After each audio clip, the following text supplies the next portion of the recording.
अग्निकांड वृद्ध मृत।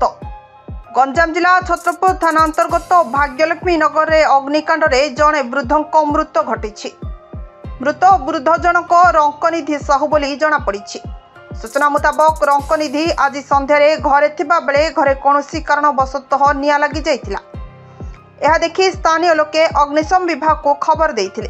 Chhatrapur assistant fire station officer Dhananjay Mallik एवं अग्निशम विभाग कर्मचारी माने घटनास्थल में पहुंची निआं लिभाइथिले। घरे रंकनिधि अर्धदग्ध मृतदेह पड़िथिबा देखिबाकू मिलिथिला। यार खबर पाई छत्रपुर एसडीपीओ गौरहरी साहू और छत्रपुर थानार सब इन्स्पेक्टर विश्वजित नाहक और पुलिस कर्मचारी माने घटनास्थल में पहुंची अधिक तदंत करिसेंती। तेबे निआं लगाइबार प्रकृत कारण जमापड़ी नाही। गंजाम छत्रपुर बादल दास को रिपोर्ट, श्रीक्षेत्र लाइव।